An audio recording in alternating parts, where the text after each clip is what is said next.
Hello மக்களே, welcome back to our channel. Bigg Boss season 9 இன்னைக்கான promo 2 release ஆயிடுச்சு மக்களே. விக்கல் விக்ரம் அவர்களுக்கும் விஜய் பார்வதி எங்க சண்டை நடக்குது. அதாவது எல்லாரையும் வந்து சூப்பர் டிலக்ஸ்ல போட்டு பிக் பாஸ் அடஸ்டாப்ல, ஏன்னா வெளியே வந்து அந்த ராஜாங்கம் டாஸ்க்குக்கான வேலை எல்லாம் நடந்துட்டு இருக்கு. அதனால வந்து எல்லாரும் வந்து சூப்பர் டிலக்ஸ் ரூம்ல இருக்காங்க. அப்போ ஏதோ ஒரு கான்வர்சேஷன் போயிட்டு இருக்கு. அப்ப விக்கல் விக்ரம் என்ன சொல்றாருன்னா, இந்த மாதிரி அவங்க வந்து இந்த வீட்டு வேலையில இருந்து எல்லா வேலையும் பாத்துருக்காங்க அப்படின்னு சொல்லிட்டு அவரோட தரப்புல ஏதோ ஒரு விஷயத்த பேசிட்டு இருக்காரு. அப்ப உடனே விஜய் பார்வதி என்ன சொல்றாங்கன்னா, இங்க வந்து எல்லாரும் குரூப்பா சேர்ந்து வந்து மத்தவங்களோட நியாயத்தை மட்டும் பேசுங்க, என்னோட நியாயத்தை யாருமே பேசவே பேசாதீங்க அப்படின்ற மாதிரி அவங்க வந்து ஒரு வார்த்தையா சொல்றாங்க. அதாவது நேத்து அவங்களுக்கு ஒரு விஷயம் நடந்ததுல, அந்த கண்ணில் அடிபட்டது, அப்பெல்லாம் வந்து யாருமே பேசல, இங்க மட்டும் எதனா ஒரு விஷயம் நான் மட்டும் எடுத்து வந்து பேசுறீங்களா அப்படின்ற மாதிரி விஜய் பார்வதி அவங்களோட தரப்பை எடுத்து வச்சாங்க. உடனே கமருதீன் வார்த்தை வராப்ல, கமருதீனுக்கு 1008 வாடி சொல்லிட்டாங்க, உனக்கு எதனா ஒரு பிரச்சனை வருதா, அந்த பிரச்சனையை மட்டும் பாரு, ஓகேவா, மத்தவங்களுக்கு வர பிரச்சனை எதுக்கு போய் இன்வால்வ் ஆகிற, மூக்க நுழைக்கிற, அதாவது ஒருத்தரோட வளர்ப்பை பத்தி பேசுறதுக்கு உனக்கு என்ன ரைட்ஸ் இருக்கு? ஆல்ரெடி ஒரு வாட்டி துஷாருக்கும் உனக்கும் ஒரு பிரச்சனை நடந்தது.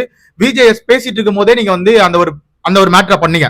அதாவது கனி அவர்கிட்ட வந்து நம்ம கமருதீன் சொல்லியிருப்பாப்ல, அவனுக்கு என்ன வளர்ப்பு வளர்த்துருக்காங்க வீட்டுல அப்படின்ற மாதிரி ஒரு விஷயம் சொன்ன விட நம்ம துஷார் வந்து எழுந்து போயிட்டு சண்டைக்கே போயிருப்பான். அப்போ விஜய் உள்ள வந்திருப்பாரு, அப்பயும் அவனுக்கு சண்டையை நிறுத்தியே இருக்க மாட்டாங்க, சபரி சொல்லிதான் சண்டையை நிறுத்திருப்பாங்க. அந்த மாதிரி தான் இங்கே வந்து மறுபடியும் வளர்ப்பை பத்தி பேசுறாரு. நீ யாரு மத்தவங்களோட வளர்ப்பை பத்தி பேசுறது என்னோட கேள்வியா இருக்கு. உங்களுக்குள்ள பிரச்சனை இருக்கா, கருத்து முரண்பாடுகள் இருக்கா, அதை கருத்தால எதிர்கொள்ளுங்க. அதை விட்டுட்டு தேவையில்லாம மத்தவங்களோட வளர்ப்பை பத்தி பேசுறது இங்க தப்பு.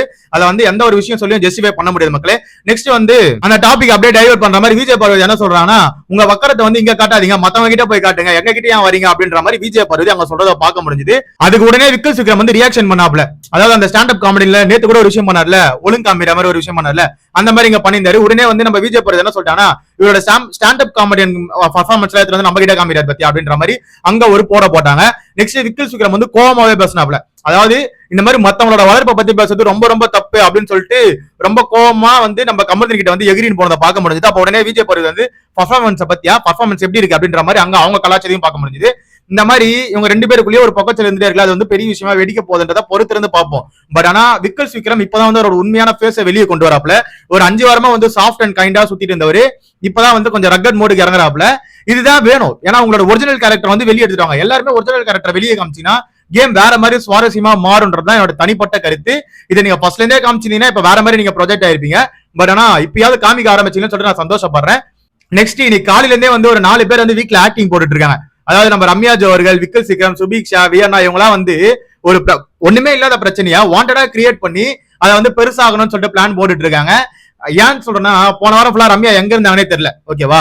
இந்த வாரம் எதனா நம்ம பண்ணோம், நம்ம நாமினேஷன்ல வந்துட்டோம், இந்த வாரம் எதனா பண்ணலன்னா நம்ம வீட்டு விட்டு வெளியே அனுப்பிச்சிருவாங்க அப்படின்ற மாதிரி அவங்களுக்கு தெரிஞ்சு இந்த வாரம் ஃபுல்லா பர்ஃபார்மன்ஸா போட்டுட்டு இருக்காங்க. சுபீக்ஷா ஒரு பக்கம், அதாவது எந்த ஒரு மேட்டருமே இல்லைனாலும் அந்த மேட்டர்ல போய் வாண்டடா போய் இன்வால்வ் ஆகுறாங்க சுபீக்ஷாவும் விக்கல் விக்ரமும். இதான் இங்க பார்க்க முடிஞ்சது. நம்ம வியன்னா அவர்கள் வந்து அந்த ஊர்கொளுத்தி வேலையை வந்து பாத்துட்டு இருக்காங்க. என்ன ப்ரோ அப்படி சொல்றேன்னு கேட்டா, ஆமா 3 நாளா இந்த போன வாரமும் பாத்திருப்பீங்க, இந்த வாரமும் பாத்திருப்பீங்க. அதாவது உட்காந்து நம்ம ரம்யாஜோ வந்து ஏத்தி விட்டுட்டு இருக்காங்க.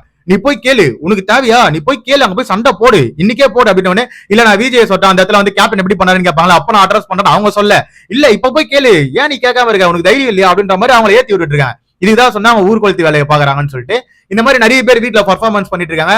இந்த மாதிரி பர்ஃபார்மன்ஸ் எல்லாம் ஏன்டா நீங்க ஸ்டார்டிங்ல இருந்தே பண்ணல, இப்போ வந்து பண்ணிட்டு இருக்கீங்க அப்படின்ற மாதிரி தான் இருக்கு. சரி, பொறுத்திருந்து பார்ப்போம். இந்த பிரச்சனை நடந்ததுல, அதாவது நம்ம விஜய் பார்வதிக்கும் விக்கல் விக்ரமுக்கும், இதுல வந்து உங்களோட கருத்து என்னன்னு கீழே கமெண்ட் செக்ஷன்ல கமெண்ட் பண்ணுங்க. அதை பார்த்து நான் தெரிஞ்சுக்கிறேன். இன்னும் அது லைவ்ல வரல, லைவ்ல வந்தா அது என்ன மேட்டர் முழுசா அப்டேட் பண்றேன். அதுக்கு நம்ம சேனலை சப்ஸ்கிரைப் பண்ணலாம், சப்ஸ்கிரைப் பண்ணி கூட இருக்க பெல் ஐகானை தட்டி விடுவாங்க. அப்பதான் நம்ம போற வீடியோ உடனே வந்து love you bye, take care.